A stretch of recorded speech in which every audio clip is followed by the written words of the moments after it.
உலகமெங்கும் உள்ள அனைத்து தமிழ் சொந்தங்களுக்கும் வணக்கம். நீங்க புதுசா எங்க வீடியோ பார்க்கிறதா இருந்தா, கீழே இருக்கிற சப்ஸ்கிரைப் பட்டனை பிரஸ் பண்ணிட்டு, பக்கத்துல இருக்கிற பெல் ஐகானையும் கிளிக் பண்ணிக்கோங்க. அப்பதான் நாங்க புதுசா போடுற வீடியோவோட அப்டேட் உங்களுக்கு கிடைக்கும். வாங்க இப்ப வீடியோக்குள்ள போகலாம். பொதுக்காலம் 13ஆம் ஞாயிறு 30/6/2024 திருப்பலி முன்னுரை. வாழ்வளிக்கும் இயேசுவில் நம்பிக்கை கொள்வோம். இறை இயேசுவில் இனியவர்களே, இன்று தாய்த்திரு அவையானது பொதுக்காலம் 13ஆம் ஞாயிறை சிறப்பித்துக் கொண்டிருக்கிறது. இன்றைய நாளில் மனதளவிலும் உடல் அளவிலும் பொருள் அளவிலும் பாதிக்கப்பட்ட பெண் நம்பிக்கையால் நலமடைவதையும், ஜெபக்கூட தலைவரின் நம்பிக்கையால் இறந்த மகள் உயிர் பெற்றெழுவதையும் காண்கிறோம். அனைத்தையும் படைத்த கடவுள் இறப்பை மட்டும் படைக்கவில்லை. அலகையின் பொறாமையாலும் மனிதரின் பேராசையாலும் கீழ்ப்படியாமையினாலும் சாவு இவ்வுலகில் நுழைந்தது. ஆண்டவர் மனிதரின் இறப்பை விரும்பவில்லை என்பதை இன்றைய நற்செய்தி நமக்கு கூறுகிறது. குற்ற இயல்பிற்கான தண்டனையே இறப்பு என்கிறார் தூய பவுலடியார். இருப்பவர்களுக்கும் இல்லாதவர்களுக்கும் சாவு என்பது ஒன்றே. இறை நம்பிக்கை கொள்வோம், நற்செயல் புரிவோம், இறையாசீர் பெறுவோம். முதல் வாசகம் சாலமோனின் ஞான நூலிலிருந்து வாசகம். அதிகாரம் 1, இறை வார்த்தைகள் 13 முதல் 15, மேலும் அதிகாரம் 2, இறை வார்த்தைகள் 23 முதல் 24 முடிய. முதல் வாசக முன்னுரை.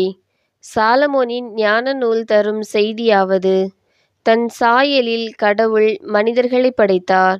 சாவும் தீமையும் அலகையின் சூழ்ச்சியால் இவ்வுலகில் தோன்றிற்று. தீமையை சார்ந்து நிற்போர் இறப்புக்கு உள்ளாவர். அதாவது அவர்கள் நற்பெயர் பெற மாட்டார்கள். ஆனால் நீதியின் வழியில் வாழ்வோர் நற்பேறு பெற்றவர்களாய் வாழ்வர் என்று கூறுகிறது. நீதியின் பாதையில் நடப்போம் என்று கூறும் வாசகத்தை கேட்போம். இரண்டாம் வாசகம் திருத்தூதர் பவுல் கொரிந்தியருக்கு எழுதிய 2ஆம் திருமுகத்திலிருந்து வாசகம். அதிகாரம் 8, இறை வார்த்தைகள் 7, 9, மேலும் 13 முதல் 15 முடிய. இரண்டாம் வாசக முன்னுரை. கொரிந்தியருக்கு எழுதிய 2ஆம் திருமுகம் தரும் அறிவுரையாவது: நம் ஆண்டவராம் இயேசு கிறிஸ்துவின் அருஞ்செயல்களை கண்டுணர்ந்த நீங்கள் அறப்பணியிலும் உங்களை ஈடுபடுத்திக் கொள்ளுங்கள். செல்வராய் இருக்கும் நீங்கள் மற்றவர்களின் ஏழ்மையை போக்குமாறு அவர்களுக்கு உதவுங்கள். அவர்களிடம் மிகுதியாய் இருக்கும்போது அவர்கள் உங்களுக்கு உதவுவர். அதனால் உங்களுக்கு எக்குறையும் ஏற்படாது என்று கூறுகிறது. பிறருக்கு உதவும் நல்மனம் வேண்டும் என்று கூறும் வாசகத்தை கேட்போம். விசுவாசிகள் மன்றாட்டு. படைப்பிற்கெல்லாம் நற்செய்தி அறிவியுங்கள் என்றுரைத்த அன்பு இறைவா, எங்கள் திருத்தந்தை, ஆயர்கள், அருள்பணியாளர்கள், அருட்சகோதரிகள், துறவிகள் அனைவர் மீதும் உமது ஆசீரை பொழிந்தருளும். அவர்கள் சவால் நிறைந்த ஆன்மீக பணியை உமது அருள் துணையால் செயலாற்றிட வேண்டுமென்று, இறையழைத்தல் பெருகிட வேண்டுமென்றும் உம்மை மன்றாடுகிறோம்.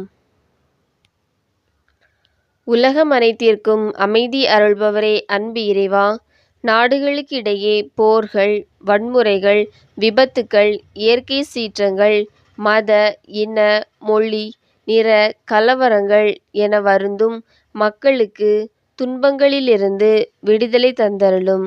அவர்களுக்கு அன்பும் அமைதியும் வளர்ச்சியும் மகிழ்ச்சியும் தந்திட வேண்டுமென்று உம்மை மன்றாடுகிறோம். அறிவின் பிறப்பிடமான அன்பு இறைவா, புதிய கல்வியாண்டில் கற்கத் தொடங்கியிருக்கும் எம் மாணவ செல்வங்களை உமது ஆசிரால் நிரப்பியருளும்.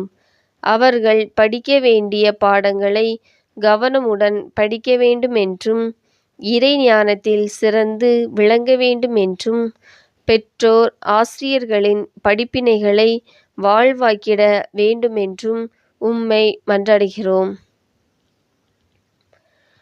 இரக்கத்தின் ஊற்றே அன்பு இறைவா, வறுமை, முதுமை, தனிமை, உடல் நலமின்மை, வேலைவாய்ப்பின்மை, கடன் சுமை என வருந்தும் மக்களை கண்ணோக்கி அருளும்.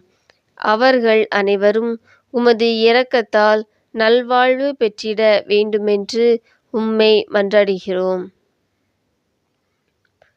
வாழ்வை வளப்படுத்தும் அன்பு இறைவா, எங்கள் குடும்பங்கள் அனைத்தும் வளமோடு வாழ வேண்டுமென்றும், குடும்ப உறுப்பினர்கள் ஒருவர் மற்றவரால் அன்பு செய்யப்பட வேண்டுமென்றும், அனைவருக்கும் நற்சுகம் தந்து காத்திட வேண்டுமென்றும், குழந்தை இல்லாத தம்பதியினருக்கு குழந்தை செல்வத்தை தந்திட வேண்டுமென்றும், இறை உறவில் வாழ வேண்டுமென்றும் உம்மை மன்றாடுகிறோம்.